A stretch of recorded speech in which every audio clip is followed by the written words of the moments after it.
Hello friends, look at here. This is example 4, exercise 8.1, Introduction to Trigonometry 10th standard. तो हमारे students इस exercise में लगभग सारे क्वेश्चन कराए जा चुके हैं. This is example 4. एक अच्छा क्वेश्चन है, easily you can do it. अगर आपने तो सारे क्वेश्चन कर लिए हैं, आपको मेथड पता है, आपको कंसेप्ट पता है कि किस तरह करना है, तो easily you can do it. आइए देखते हैं इसमें क्या है. Look at it. In triangle ABC, एक ट्रायंगल है ABC, right angle at B. तो सबसे पहला काम है आपको ट्रायंगल बनाना, राइट एंगल ट्रायंगल बनाना. तो in triangle ABC, look at here my dear students, ये रहा triangle ABC, right angle at B. तो बी 90 का होगा. ठीक, तो this is A, this is B and this is C. ठीक, आप चाहे तो इस ए को यहां पर भी लिख सकते हैं, यहां पर भी, तो इससे कोई फर्क नहीं पड़ता. बट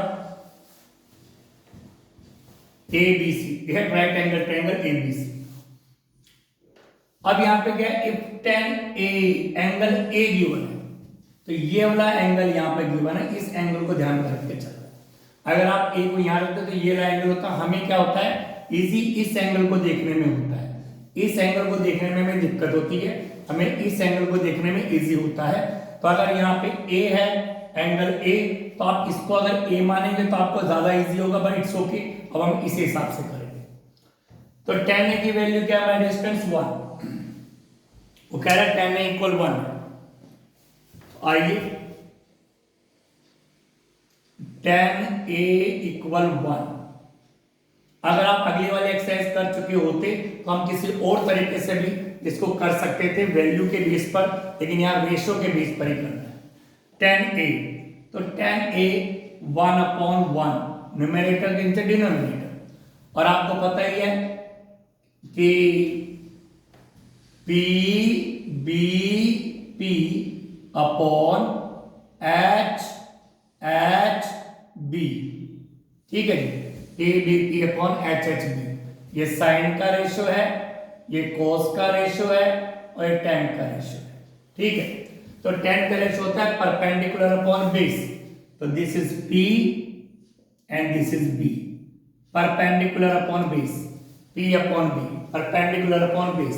ठीक है, तो आपको परपेंडिकुलर पता चल चुका है, लेकिन एंगल ए ये रहा, ध्यान रखना, वही आ गया ना बात. एंगल ए ये रहा, एंगल ए के लिए ये बेस और ये परपेंडिकुलर है. हाइपोटेनस तो यही है, ये बेस है एंगल ए के लिए, तो बेस 1 और परपेंडिकुलर 1. एंगल ए के लिए ये बेस है, ये परपेंडिकुलर है. एंगल सी के लिए ये बेस है, ये परपेंडिकुलर है. तो एंगल को ध्यान में रख के करना है. ठीक, तो दोनों आपको पता चल चुका है, लेकिन चूंकि रेशो में है तो आप लिखेंगे 1k और 1k. ठीक है, मैंने इसका के लगा देंगे, क्योंकि रेशो में होता है, रेशो में एक्यूरेट वैल्यू, एक्चुअल वैल्यू नहीं होती. तो 1k 1k. अब रह गया हाइपोटेनस. तो तीनों साइड पता होनी चाहिए. तो सबको कितनी बार वीडियो बता चुके हैं, दो साइड पता, तीसरी साइड आप पाइथागोरस थ्योरम से निकाल सकते हैं. Hypotenuse square equal base square plus perpendicular square. Hypotenuse square equal base 1k का स्क्वायर प्लस 1k का स्क्वायर. के अगर नहीं भी लगाएंगे आंसर तब भी करेक्ट आएगा, बट 1 का स्क्वायर 1k स्क्वायर प्लस 1 का स्क्वायर 1k स्क्वायर. तो hypotenuse square equal 2k square. ठीक है मेरे स्टूडेंट्स, अब हमारा काम क्या है, हमें तो h की वैल्यू निकालनी है. तो ये स्क्वायर हटाएंगे यहां से, तो इधर आ जाएगा अंडर रूट. ठीक, तो h की वैल्यू आपकी क्या रहेगी, 2 का तो अंडर रूट होने का नहीं, तो अंडर रूट 2 ही रहेगा. और k स्क्वायर का हो जाएगा k, यानी अंडर रूट k के ऊपर से तो हट गया, k स्क्वायर ने k इंटू k, पेयर बन गया k आउट. ठीक है, तो h की वैल्यू भी आपके पास आ गई, अंडर रूट 2k. 2 का तो अंडर रूट निकलने का, इसके ऊपर अंडर रूट लगा रहेगा. k स्क्वायर था तो k आउट, बाहर अंडर रूट से बाहर. तो हाइपोटेनस भी आपके पास आ गया 2 अंडर रूट 2k. लो जी, हाइपोटेनस भी आ गया आपके पास. अब आप कुछ भी कर सकते हैं. हमें क्या करना है, हमें तो प्रूफ करना है. तो हम क्या करने जा रहे हैं, इधर जो प्रूफ करना है उसमें आप देखिए आपको क्या प्रूफ करना है. 2 sin a cos a equal 1. तो sin a की वैल्यू निकाल लो, cos a की वैल्यू.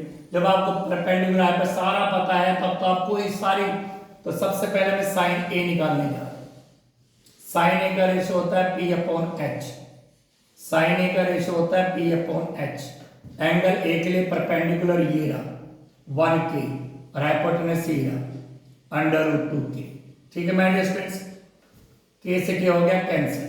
तो लीजिए साइन ए की वैल्यू हमने निकाल ली 1 अपॉन √2। ठीक है, अब मैं निकालूंगा कोस ए की वैल्यू। तो कोस ए इक्वल होता है बी अपॉन एच। ठीक है जी, बी यानी बेस। एंगल ए के लिए बेस है 1K और हाइपोटेनस है √2K। के से के हो गया कैंसिल। तो कोस ए की वैल्यू भी आ गई 1 अपॉन √2। तो आपके पास दोनों की वैल्यू आ चुकी है। अब आप क्या करेंगे, अब हम करेंगे माय डियर फ्रेंड्स इसको प्रूव।